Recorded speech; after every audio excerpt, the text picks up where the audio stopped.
So we now have a terrific panel for you of investors. We've had terrific speakers all day, and these gals and guys will not disappoint, particularly with their fearless leader, Bob Eccles. Professor Eccles is at the University of Oxford, formerly at Harvard, really one of the foremost thinkers around materiality and sustainability, looking at ESG investing, very active on the Sustainability Accounting Standards Board. I mean, really, anything that's important around this whole topic, Bob's been there, right? Really?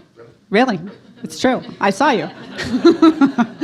So we're thrilled to have him introduce briefly and then host a great conversation with the investors. And I want to thank all of you for being here as well. Thank you. What she meant to say, like the subtext that he's been around, all this stuff, what she meant was he's really old. That was the subtext, so I kind of picked that up. Before we jump into it, just to give me a sense of the audience, I guess you're going to be okay. How many people are from corporates? Companies? How many people from companies? And investors? More companies and kind of the leftovers? Have you seen that TV show? You know, it's great, The Leftovers. It's fabulous. Students? Are students leftovers? They're leftovers, yeah. Oh, okay. Yeah. Starters. Yeah, they're starters. This school, they should all be students, right? We're at the Stern School. So let me explain what we're going to do here. I'm just going to tell you the names. We're going to go in order. And each member of the panel is going to take a couple minutes and tell you about what they're doing. I'll ask them some questions. They can ask each other questions. We'll kick this around for about 45 minutes, and then we're going to open it up to the audience for questions, and we'll end promptly at 2:15. There's a logic for the order of speakers. We're going to start with Herman Brill. He's at the top of the food chain. Okay, he's an asset owner. So he's with the UN Pension Fund. So, you know, he's at the top of the food chain, and he's like a really good guy, right? UN Pension Fund and Sustainable Development Goals and taking care of beneficiaries. So, like, Herman's a really good guy, and he's Dutch. Okay, so that's good too. And then we have Jonathan Bailey, who's with NEUBERGER BERMAN, and he's a pretty good guy. I'm worried about how this is going to end the other. Elizabeth already knows where this is going because we had coffee, right? So he's with NEUBERGER BERMAN, and they're an asset manager, and he'll tell you about what he does. And he's got an English accent, and it's just always sounds better, you know, whatever he says, you know, with a British accent. And he went to Oxford. And then we have I guess she's my friend, Elizabeth Seeger, depending on how this goes. She's not with TPG. So that's the good news. And she's head of sustainability at KKR. We met because I wrote a case on what they're doing, which I think is terrific. So it's interesting is we're going to have basically sort of the public markets, although NEUBERGER BERMAN does work in private equity, they're going to private equity view. And then we've got Beau Lescott, who is a portfolio manager at a company really focused on kind of ESG and how that generates value over the long term. And then for good reason, my good friend Rina Kupferschmid-Rojas is coming last because she has more money than all of these people put together, like times 10, probably. So she's head of sustainable investing at UBS, and she oversees the investment bank, you know, the asset management business, and your wealth management platform has how much now? 2.4 trillion. So if there's just a little bit of time to network with the panelists after she's the one. She's the one you want to talk to. She's the one to befriend. But Herman, tell us about what you're doing at the UN Pension Fund. Well, thank you, Beau, for this kind introduction. I feel rather small now after these big numbers, but you know, being a good guy, that shouldn't matter too much, I guess. But it's great to be here. Also, Tensie, thank you for inviting me. It's a pleasure to be here. So let me tell a few seconds about the UN Pension Fund. We are and it still exists, a defined benefit, open plan pension fund. Not only for the staff members of the United Nations, but also for about 23 different agencies across the world. So we have global liabilities and we have global assets. So we manage about $65 billion. I know it's just a drop in the sea for you, but $65 billion globally across the world in multiple asset classes. And so another thing which is different, I guess, from many other public pension funds, we're not only the asset owner, but we're also the asset manager, because we manage about 85% internally, in-house, all in New York here. And it makes a difference also in terms of, if we talk a bit more about implementation later, there's a difference between an asset owner and an asset manager in terms of complexity and governance and decision making and what have you. So what we've been doing in what I call sustainable investing, I don't use the ESG and CSR and SRI, all those words. I don't think it's extremely helpful necessary. We talk about sustainable investing. We are long-term investors. We think it's really important to think about this concept within our fiduciary responsibility. We basically manage on behalf of all our participants. And for most people in the UN, their pension fund entitlements is their biggest financial asset. So for us, everything we do should meet our fiduciary responsibility. And so all the investments we make, we look at sort of, okay, is this a risk-return profile in line with our expectations, in line with our policy benchmark? So I always tell people we're not impact investors, but we're investors with an impact. And I think that nuance is important, because impact investors, they have a different objective. They want to achieve impact or an outcome, basically. And we are institutional investors, and our outcome is, first of all, to make whole on all the promises we gave to our participants. So I think that's an important consideration as well. But having said that, we do believe that integrating ESG and all those type of factors into your investment process should help you over the cycle to improve your risk return compared to sort of the traditional way. It's an investment belief. It's something we are still working on. It's a journey. It's, if you want to integrate ESG or become a sustainable investor, it's not about flipping a switch. This is really hard stuff, and I'm sure my panel members will agree with this.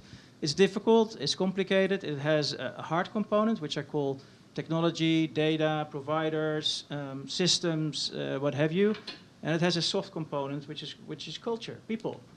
And actually the soft component is harder than the hard component. It's always difficult to make sure and to create buy-in across the board in an organization to implement change. And so people initially would think about, oh, we need data providers and everything, but it has two components. And I think that's really important if you start thinking about implementing this stuff in your organization, that you manage both sides of the coin. A few words about what we do. We apply restrictions, screening. We don't invest in tobacco and armaments, but it's completely aligned with the mission of the United Nations for decades. That is nothing new. For me, that's not really per se sustainable investing or ESG. This is really value-based decision at the sort of the mission level of the organization. This is where we stand for. Then we have ESG integration. We are, again, on a journey to integrate ESG holistically throughout all asset classes, public equities, but also the private markets. And every different asset class requires a different approach. And the third component of our strategy is engagement. So one is screening, restrictions. Two is integration, holistically at the total fund level. And three is engagement. We are,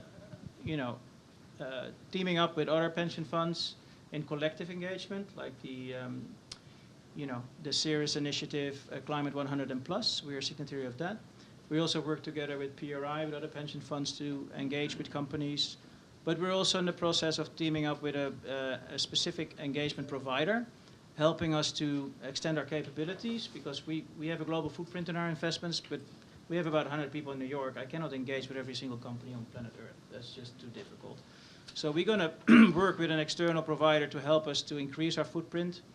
And I think it's also important to realize that building in the ESG integration in your investment decision process is one component. But if you really look at the research and the research we've done internally, it's I think the sort of the impact of the effectiveness of the strategy is the combination of integration and engagement. You need both components to work in sync. to be effective. And again, this is something for, don't expect the next quarter to see all kinds of brilliant results.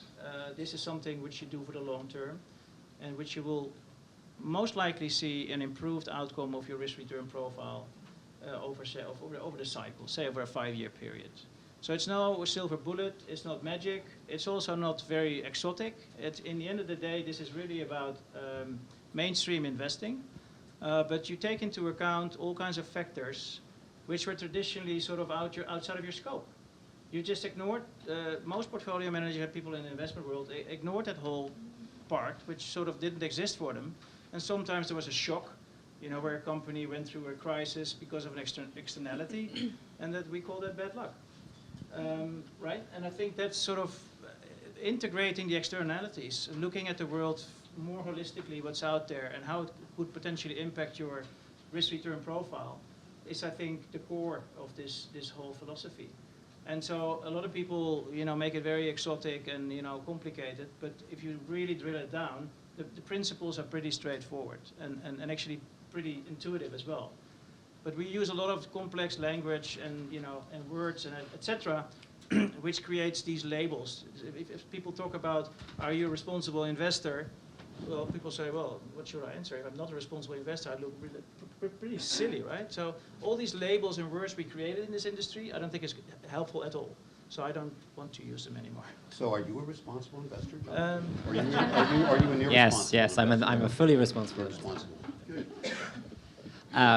So Neuberger Berman, we're a private employee-owned asset manager, headquarters here in New York, and we manage listed equities, fixed income, and also active in private markets, and have just over 300 billion in client assets under management. We've been on a long journey. We've used, I think, every one of those terms going back to the to 1989 when we set up our socially responsive investing team. Now we talk about sustainability and impact, and I think that just reflects really the sophistication of the way in which investors can measure and value the impact of sustainability characteristics on the long-term performance and resilience of businesses. And so what I'd like to do in the next few minutes is to talk a bit about how do we do that in practice and what difference does that make to the portfolios that we build on behalf of clients. And I'll focus my comments primarily on the public markets, as Bob suggested. So we have a system that we've put in place where every single stock that we cover has an ESG analysis attached to it. So we've done a proprietary process, we've built that up. And so you can start by looking at what's material, right? And the work of the Sustainability Accounting Standards Board, which many people will be familiar with, is a really helpful starting point. So if we're looking at the chemical sector, we're going to look at things like worker health and safety, the operational efficiency of the plants through water use, through the emissions, both greenhouse gas and air pollution. We're also going to look at the relationship with the local community, and we're going to look at product innovation, right? Are the companies involved actually making chemical products, whether it's plastics that have got more recycled content in them, or that have lower risk of involving REACH chemicals that are more highly regulated in European markets and in California. So those are things that we want to be able to assess. But the problem is that many of those individual issues are not disclosed by companies, right? So for the corporates in the space, I'm sure if you work at a chemicals company, you have data on all of those things internally, and you may be disclosing some of that to the market, but in other cases, you may not. So the value that we think we bring in our ESG analysis is to try and dig into that and find proxies and use big data and advanced analytics and talk to companies and talk to NGOs and to talk to academics to try and get a view of how companies are performing on those issues in a forwards-looking manner. And we've done some analysis of the performance of all, not just our own, but all active ESG equity strategies over the last 20 years and compared them to passive strategies that will take an off-the-shelf rating. And you won't be surprised to hear that the active strategies outperform systematically on a 5, 10, and 20-year basis because they have people who are talking to companies, digging into this, and understanding the underlying data that's there. So the question then is, why wouldn't you use this in all of your investment strategies, right? Why would you want to put a sustainable label on that analysis rather than putting it in everything you do? And that's our view, right? So we don't label those funds sustainable funds. We just say, this is good investing. and therefore it's part of our evaluation for every equity and credit research analyst at the end of the year, and it's part of the performance analysis for every portfolio manager at the end of the year. Now, I'm not going to pretend that every single one of them is doing it at the level of sophistication that I would like, but that's where the culture change piece comes in and is part of the innovation that we have to do on an ongoing basis. Today, 60% of the assets that we manage systematically consider those factors in buy, sell, and valuation decisions. So every single security is adjusted in terms of price targets or in terms of weight in the portfolio qualitatively and quantitatively by that analysis, and that's up from about 30% 3 years ago. So we have a very high bar for what we consider to be proper ESG integration, and it's one that we're continuing to push forwards and expect to be up towards 100% in the next 2 years. So let me say a few more words about the types of analytics that we're running and the way in which that has helped us. And I want to talk about climate change specifically because I think it's one that all of us, I'm sure, are thinking about. So one of the things we built last year was an in-house climate value at risk scenario modeling capability, which we're going to be publicly announcing more details on in the next few days. And one of the things that we wanted to do was to truly try and understand how might changes in weather patterns actually affect the cash flows of companies. So we looked at many of the big data sets that we have. For example, credit card data.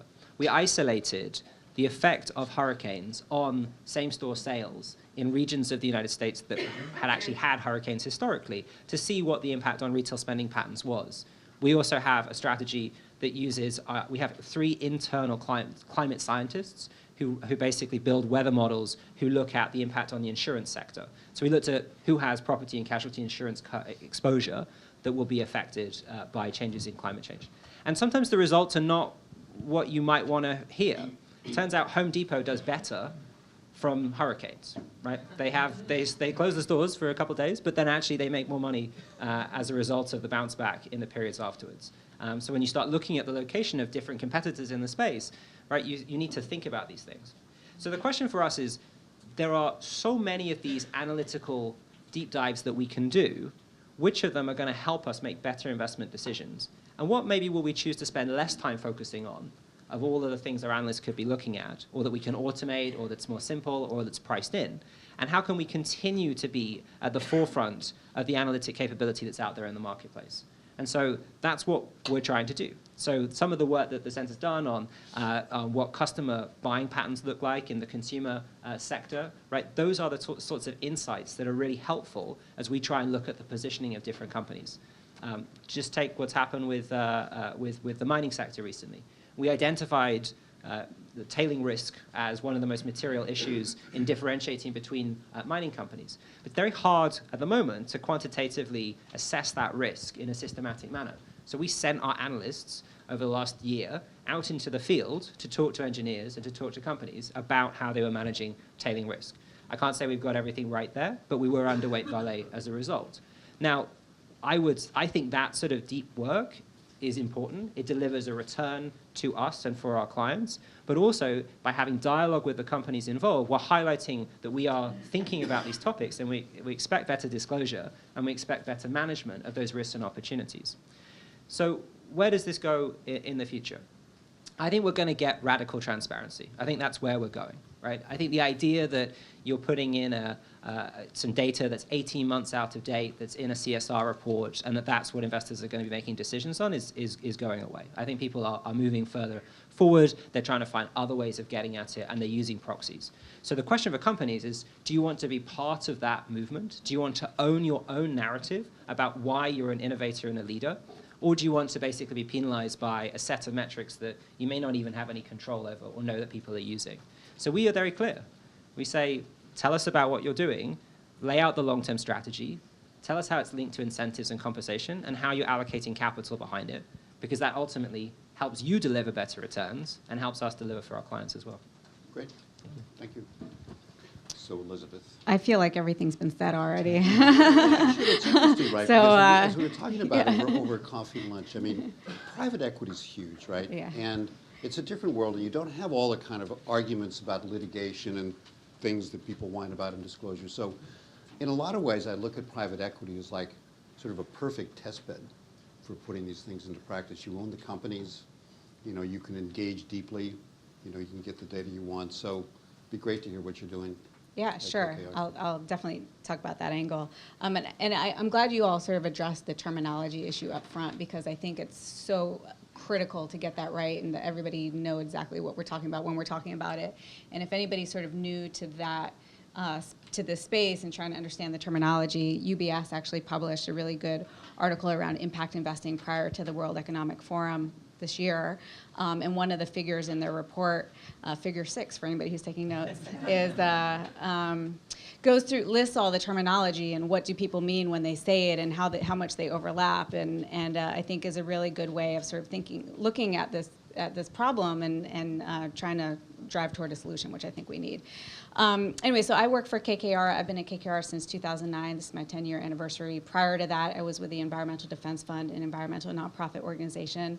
And I joined KKR to manage our responsible investment efforts, sustainable investing efforts, ESG efforts.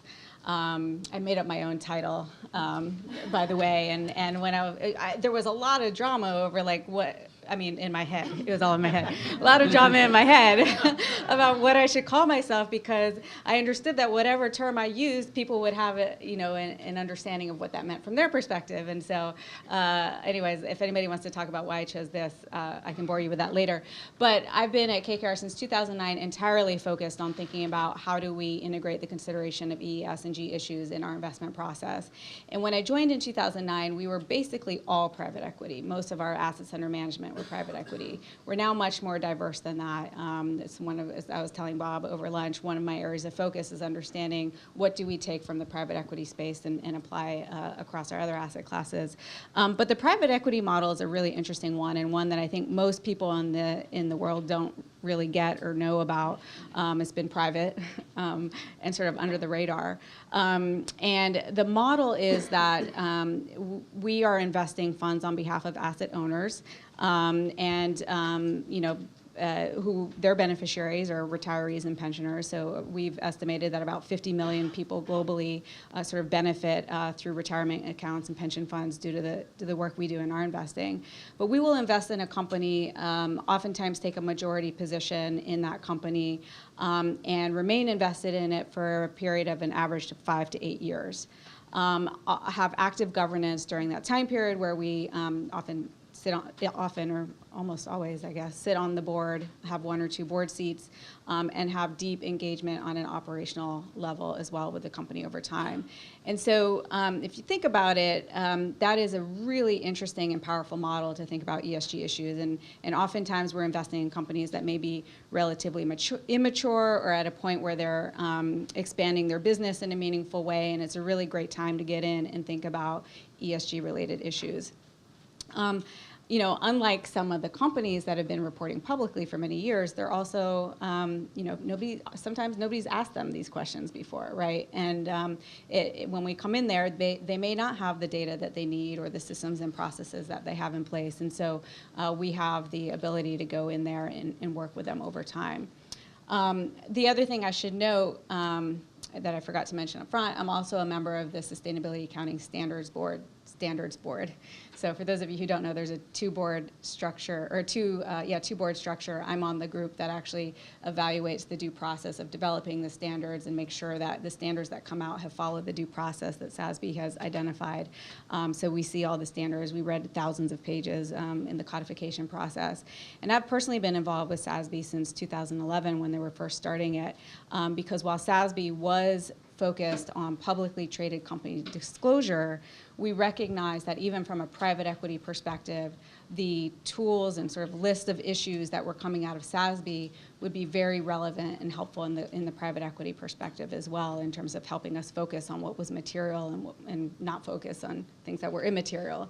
So even for those companies who are in the room, even if you aren't publicly traded, if you're a private company, it's still relevant to think about materiality in the same way for your other investors. I'll stop there, except for I'll also add that approximately half of my time now is focused on KKR's global impact investing strategy, which we announced at the end of last year, where we've actually developed a dedicated pool of capital for investing in, intentionally investing in companies that help provide solutions to critical challenges around the world. So I'm happy to answer questions about that as well. Thanks. Let me just add one data point. We couldn't confirm this at lunch, and so Elizabeth is a more responsible person than I am. I'm going to give you some numbers that could be wrong, but I'm going to give them to you anyway. They're close enough. Why I think private equity is important. I mean, it's an asset class that's grown a lot. You know, the LPs want more and more so they can get the returns they need. Jonathan, you can check me on the numbers because you're involved in this. 6,000 private equity firms around the world, I hear. Just say yes. Yes, yes. Yeah, so there's about How 5. Yeah. The Oxford grad says there's 5,000 to 6,000 private equity firms around the world. He's got degrees from Harvard Business School and Harvard Kennedy School. He must be right. And like so-called dry powder, money still waiting on the sidelines to be invested of $2 to $3 trillion. So the private equity asset class is I think, as I said, it's just a great opportunity for the kind of things that we're talking about. Yeah, I mean, KKR alone, I think I just read we have $56 billion of dry powder waiting to invest. And, you know, if you think we were talking about this at lunch as well in terms of the scale of just our portfolio where we have, don't quote me on this number, but it's over 100 private equity portfolio companies. And then a number of other companies in other asset classes. We just did a survey of a large section of our portfolio, and the employee base there is 735 employees compared to KKR's own 1,300. You know, our ability to reach these companies at scale is really another part of the model that is really interesting. So you're 56 billion? 56 dry powder, 190 Dry powder. is my So understanding. you've 100. got almost as much dry powder as you've got assets. You need to do a better job. We have a substantial balance sheet too, which helps. Yeah. Those assets. Beau? Sure. So Inherent Group is a fairly young organization. We were founded a handful of years ago, and we have 13 people. Our business model sits at the intersection of value investing and sustainability. Really, we're a value investment firm that uses sustainability throughout our process. And you know, what do I mean by that? Well, sustainability, or ESG, for us it's a sourcing tool. It helps us identify thematic investments, businesses whose model is aligned with some social or environmental megatrend. It's an underwriting tool, which is to say, when we engage in the analysis of a company and we call up IR and we ask all the usual questions, we then also ask another series of questions around sustainability, targeted at what we think are the 1 or 2 material issues that we think will drive valuation. And inevitably, that person will say, that's a great question. I haven't gotten that one before. Let me get back to you. And then we'll get follow-up calls with a myriad other people. It could be sustainability professionals, could be the CFO, could be HR. Inevitably, it leads to a richer, much more broad dialogue and understanding of both the business that we're investigating and the culture of that business, which we've heard a lot about today is sort of supremely important. And then ESG, or sustainability, we use as an engagement tool. For those businesses that we invest in, for at least a subset of them, we will engage in a very material way on the, again, 1 or 2 really material issues that we think will drive value for a business. So that could be something that's relatively short-term in nature. So, for example, we engaged with a company that makes a compound called carbon black, and the nature of our engagement there was to ask them to hurry up and get on with settling with the EPA with respect to some violations that were outstanding. They did that, and a very significant valuation gap closed with their key competitor. That valuation gap was worth $400 million on a $2 billion business, so it was really very significant. More often, though, the nature of our engagement is around long-term issues. You know, the ESG has sort of been alluded to, or the application of ESG and implementation of sustainability and integration it's a long-term effort that ultimately pays off in what was described earlier as sort of a submerged value. Dan Aronson, I really like that language. That's what we're after. We're after uncovering that submerged value and shining a light on that, working with management to help them identify and bring that to fruition. So an example there would be a business that's engaged in protein rendering, where we are invested with them, and they are part of the circular economy, taking animal waste and essentially turning that into valuable commodities.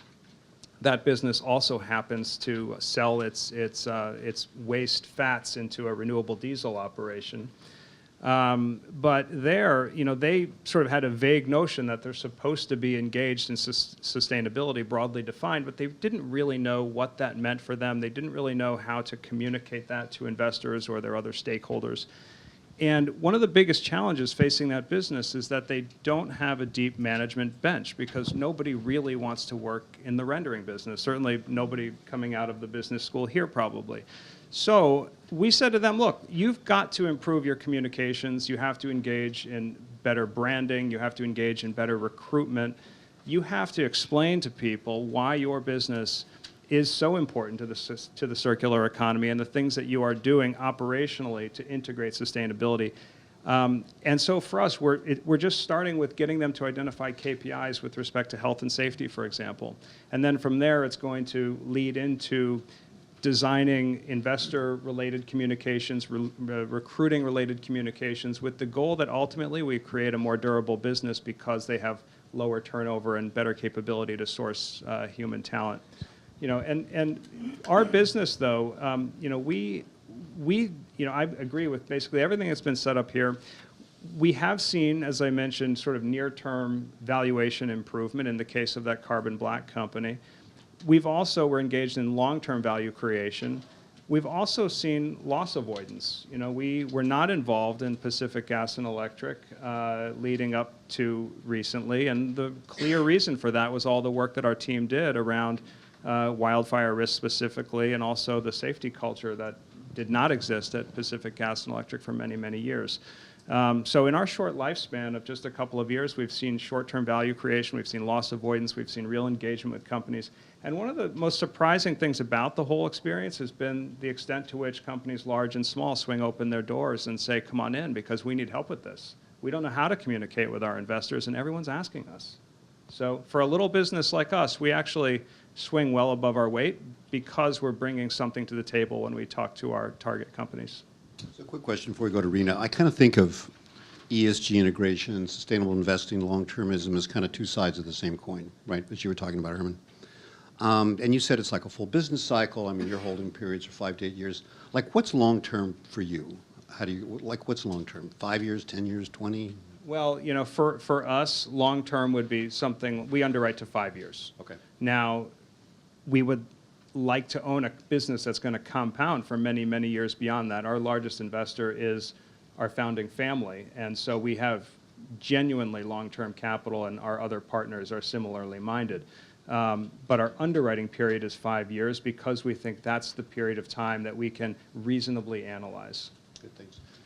We're best friends, right? Yes, Rina, we are. We're best friends. Good. Yeah. Just want to make Let's see. sure. Let's I want see. that Yeah. publicly disclosed. It's on tape. We're best friends. Good. So, besides having a lot of money at UBS, we actually have been working with the World Economic Forum in the last 3 years to push the topic of sustainable investing really hard. Not only about the opportunities that we see in terms of investing, but actually also creating a little bit of urgency for other financial services and to be part of this narrative. 2 years ago, UBS made a public commitment at the WEF where we said we were going to mobilize $5 billion US dollars from our clients towards impact investing. Easy said, hard to implement. And the reason why, as Elizabeth said, around the dry powder is that, there are not many deals out there that we can classify as impact investing. So we have been working with the industry specific, with the private equity funds actually to identify strategies that align with our definition. And it has been said that definition is an issue, so that's what we have been also spending a lot of time in task forces, but also with institutions, creating frameworks, and we're pushing now for a more global standard of what sustainable investing is. And I will tell you how UBS define it. Basically, we have 3 pillars. The one is the exclusion, which is the value base, which much of the pension funds are using.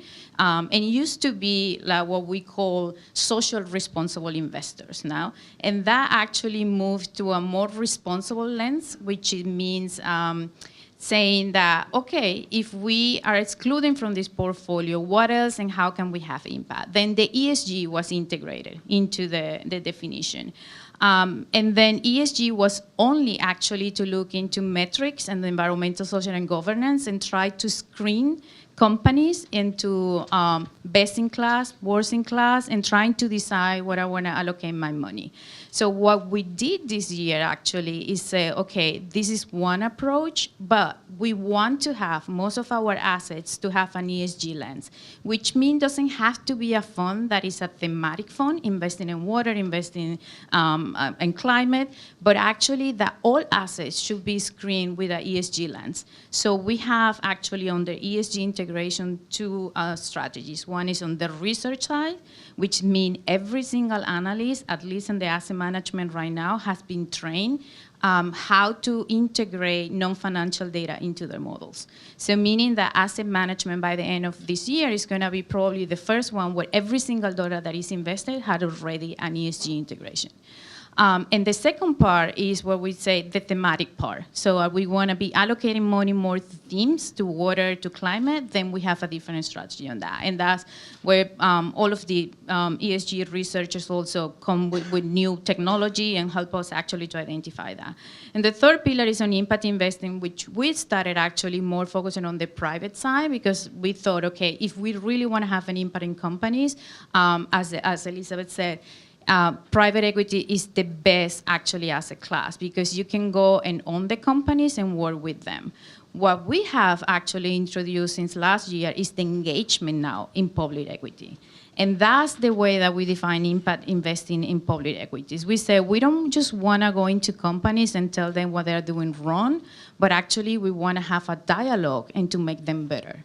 So, and that's actually a strategy that we are focusing this year with partners, but also with our asset management arm, and saying how can we use the amount of capital that we have to help these companies understand that this data is not just about saving trees and, and reducing your carbon footprint, but actually is key for your business and how to generate more revenue. So something around what is a sustainable performance for a company.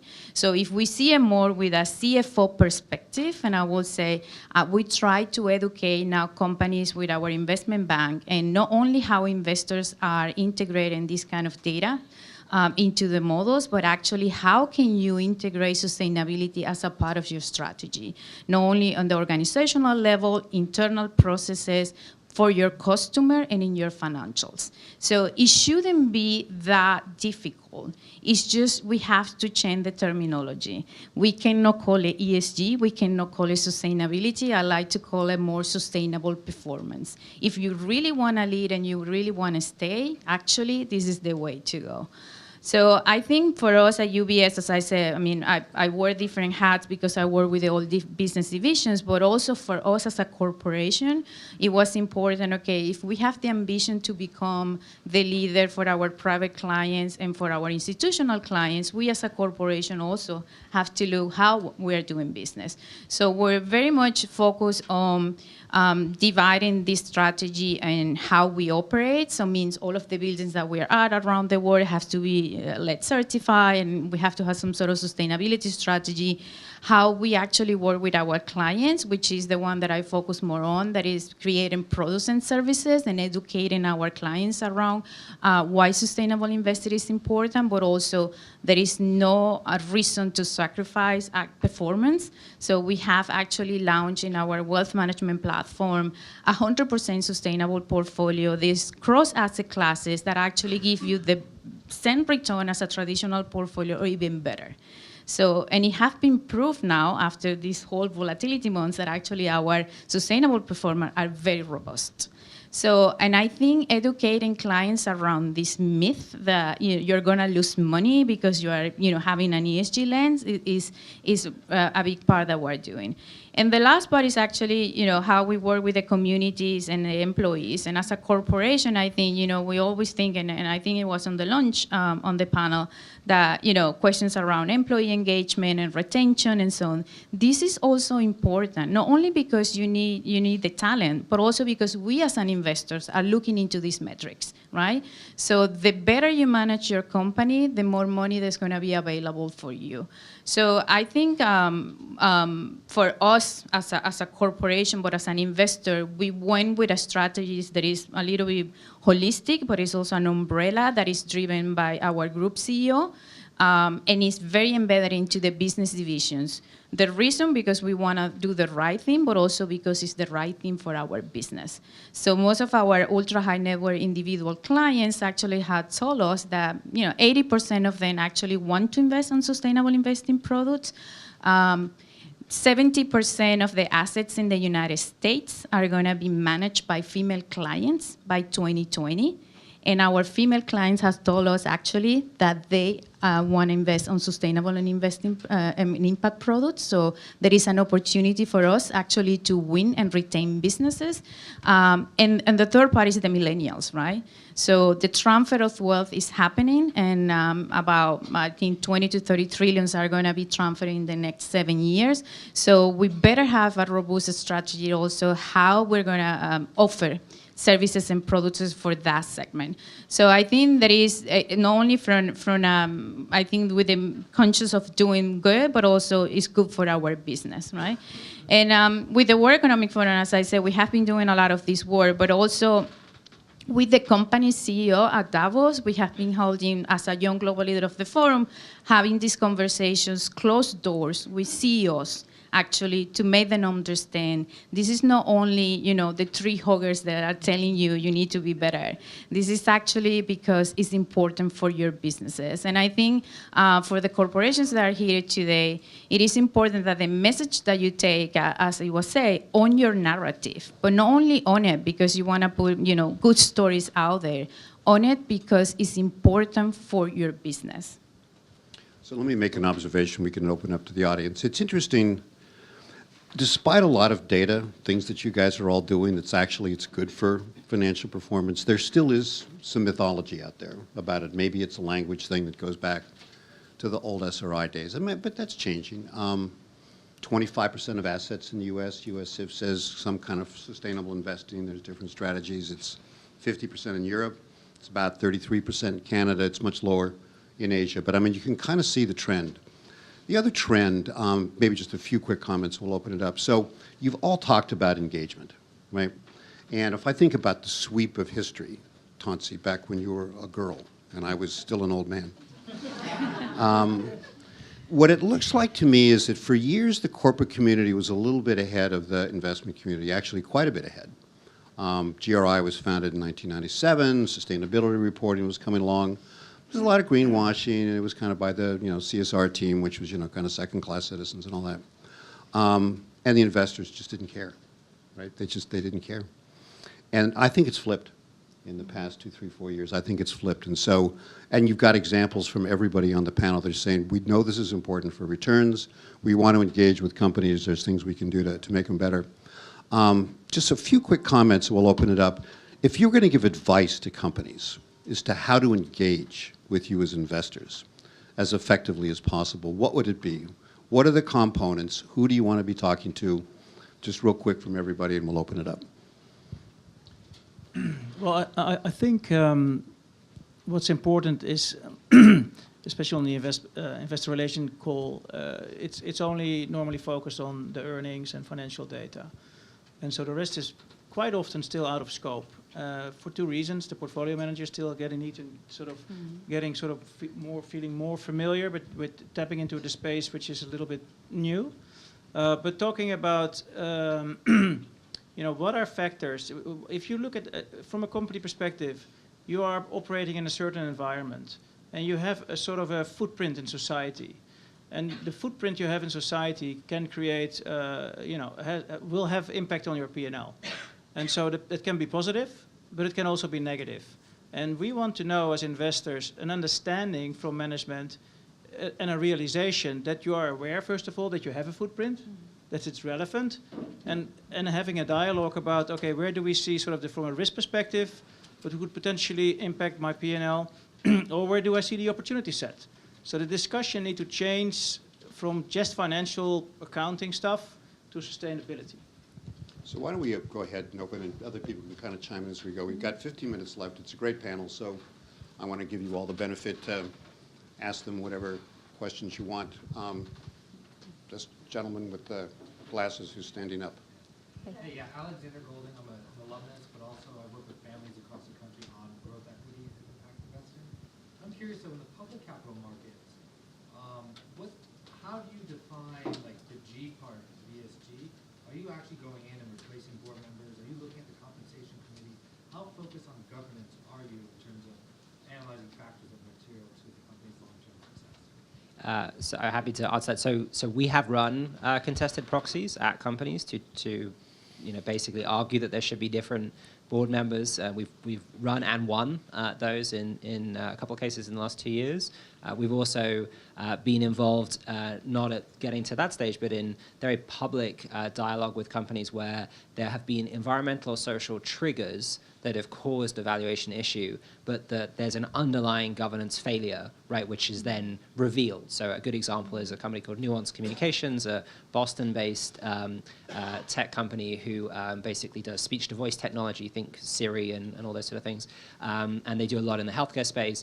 They had a cybersecurity breach, and private data was disclosed, and the company told us that it was largely because Windows hadn't been updated, and we felt that was not a sufficient response to something as important as that. And we looked at the board, and there wasn't the right expertise there. We thought the compensation structure was not aligned properly. So we actually worked with the company on changes to the CEO, the comp structure, and the board. So I think governance is the thing that people will always say is the easiest and the thing they've been doing forever. But I actually think these things go very closely hand in hand, and that it's not good enough to engage in the spirit of buying really great companies and telling the CEO how good they are. You also need to be willing to buy companies that maybe also need engagement to improve, and governance is often a lever. Maybe, Beau, do you want to weigh in on this? Sure. Too? Yeah, I think governance is hugely important. It's one of the first things we look at in every situation. And there's one company, managed care organization, that we were invested in and we're really excited about because of the demographic tailwinds behind it and so on and so forth. And problem was, it was a founder-led company where they had not updated their executive compensation plans to be reflective of the world today. And so what does that mean? In managed care, you win contracts, say, for Medicaid or Medicare programs on the quality of care that you deliver and the efficiency with which you do it. And there's a lot of statistics around that. Now, this company's key competitors had very clearly embedded into their executive comp plans outcome metrics. In fact, in WellCare's example, well over half of the most senior leadership's compensation in the long-term plan comes from achieving certain metrics with respect to healthcare outcomes. In the case of the company we were looking at, it just wasn't there. It was just shareholder returns, essentially. It wasn't even return on invested capital. It was just shareholder returns and some vague notion of sort of personal contribution to the enterprise. So we started engaging with them, trying to get them to change that, because the reality is people respond to incentives. Incentives are incredibly powerful. It's kind of an obvious statement, but they really, really do. And if you're engaged in trying to win RFPs on a state-by-state basis, and you slip up in state X because you aren't either efficient or worse, you have bad outcomes, you actually wind up hurting people, as happened with this company in the state of Texas. That's a real enterprise problem and an existential threat potentially, especially given everything that's going on with respect to changing healthcare. So ultimately with this company, we were not successful in getting what we wanted, and we had a whole conversation around elevating that to eventually a proxy process. We decided to bow down for now because we don't think that the governance structure is there to sort of enable the transformation we want to see. Any other questions? Sure. I guess this is probably good for John because you probably have a bigger public portfolio. How do you handle a situation like Boeing? You know? So it's obvious we do have a position in Boeing, and it's been a long-standing position with a very constructive dialogue with management, and we are talking to them about the tragedies that have happened, and clearly lessons need to be learned and appropriate steps need to be taken. But it's not something that's going to be a short-term fix, right? I think this is a great example because we're actually, you mentioned it, we're the global lead for the Climate Action 100+ initiative, working with Boeing on their climate change impact. And that's a multi-year effort.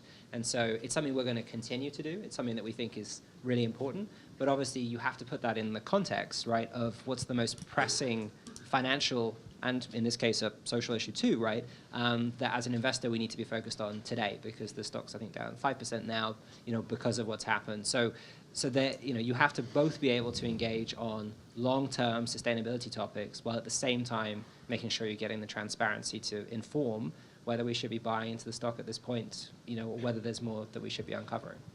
So maybe somebody from this side, the lady in the back, near the pillar. Thank you. So you mentioned long-term and sustainability. Well, by way of introduction, my name is Matt. I just graduated from Stern in May, so awesome to meet that. Shout out to all the organizers. Thank you for putting this together.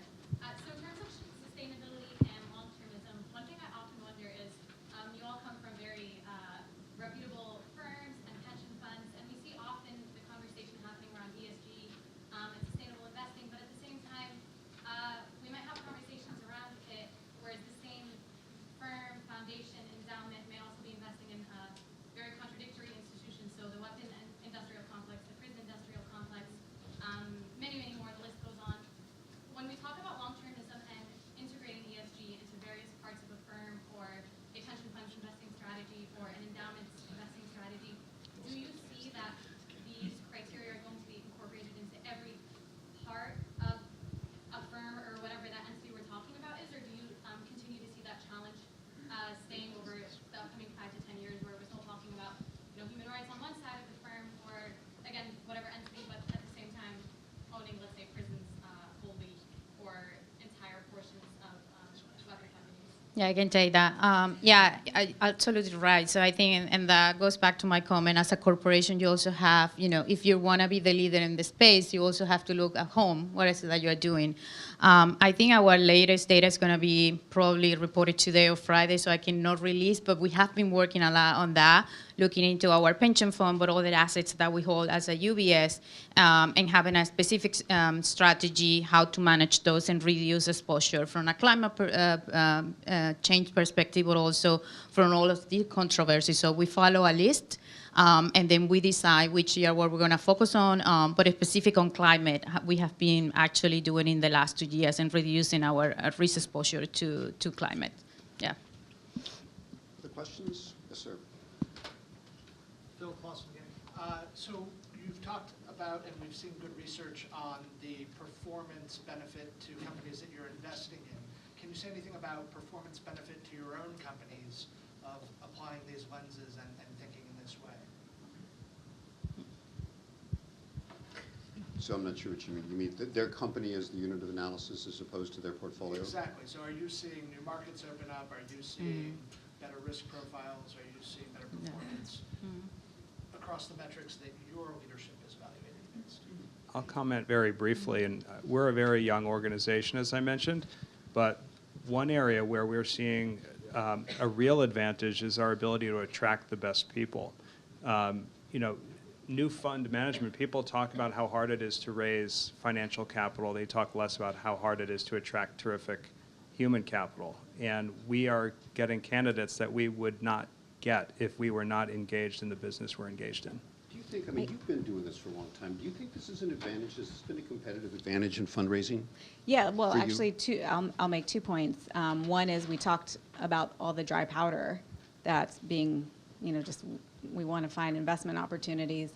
I think I don't have numbers for you, but I have anecdotes that support that companies that we want to invest in want to know that their major investor and their board members are responsible partners. And so that has actually, our being able to prove that we are responsible partners and that our values align with theirs has made a difference in I have one at the top of my mind at the moment, but in more than one case for sure.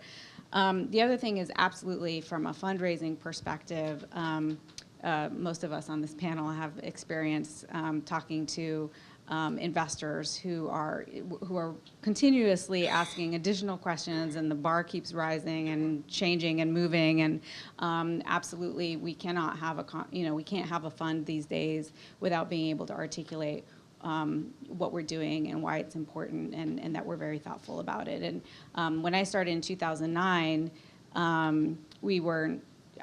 actually 2010, we started tracking the number of questionnaires we got from standalone ESG-focused questionnaires from fund investors.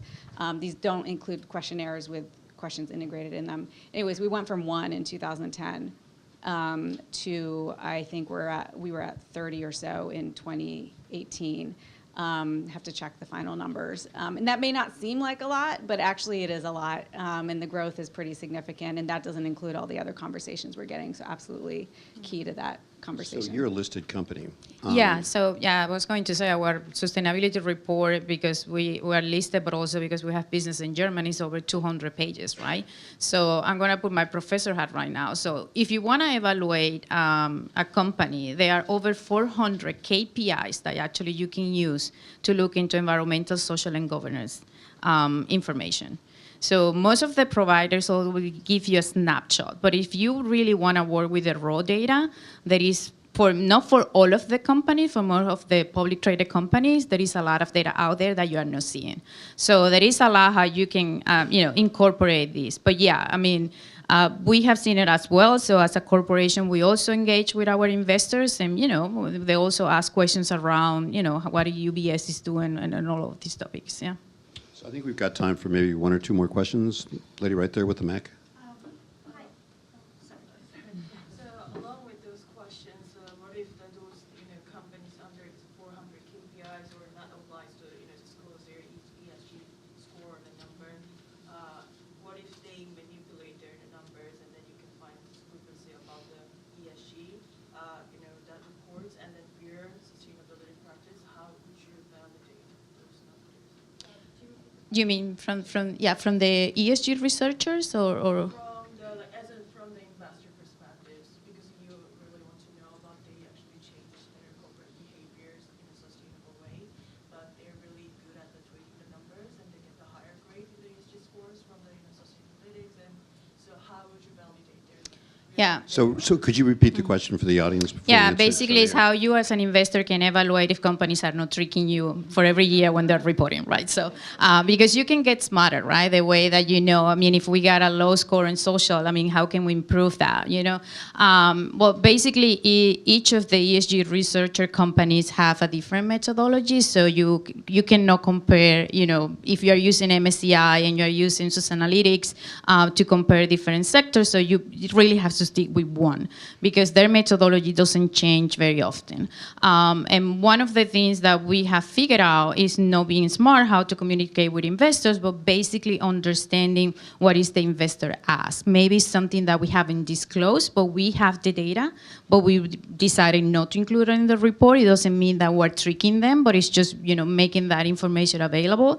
And then second is identifying also what is material. And the way we do it, we actually have a kind of a survey that we send to our stakeholders. So we ask our investors, we ask our clients, our employees, what is material from them from an ESG perspective. And we publish our materiality metrics on our website. So everyone can see, for every second year we do the survey and we check, are we on track? And those most are the information that we publish. But there is another issue with the data. Even if we disclose, sometimes the methodologies don't include the information that you actually reported. And sometimes there are mistakes in the reports from MSCI and Sustainalytics. It took us about 6 months actually to correct 3 key data points with them. 6 months. So if you're an institutional investor and running a portfolio and screening them based on these factors, you are getting, the wrong impression, from basically if it was environmental, social, or governance. So I always said it's good to have two sources, but I always say do your own diligence, and I know it's painful for corporation because the amount of the questionnaires that you get, but it's better actually to be providing that information to your investors in a structured manner. Yeah. So we've got 1 minute left. I'm going to let Herman wrap it up. Just to build on this, and also what you said, Jonathan, about transparency, which will improve, and the importance of data. And I think what we're doing currently, research on using AI and big data, machine learning, and all those kind of techniques.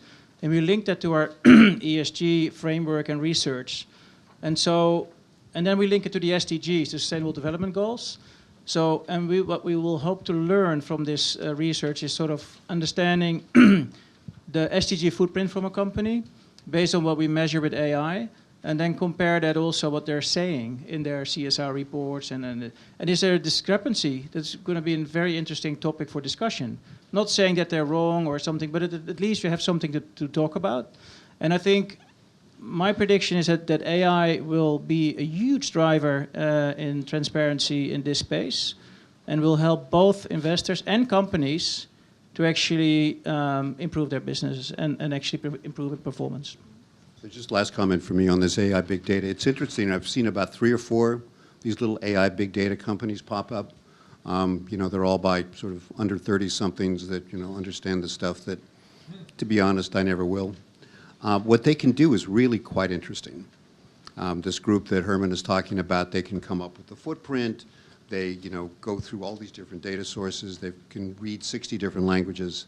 So the message to companies, it's what, Rina was saying, you can either follow Jonathan's advice and you can report and understand what your investors want to know and basically control the narrative, or it's going to be controlled for you. MSCI will do its thing, and Sustainalytics will do its thing, and AI big data companies are going to do their thing. So there's lots of sources of data for investors, and they're getting increasingly sophisticated about how to use it. And so I think it's a big opportunity for companies, because investors until recently haven't cared. They care now, but I think companies need to catch up with the investment community. With that, I will wrap it up. Thank my panel very much.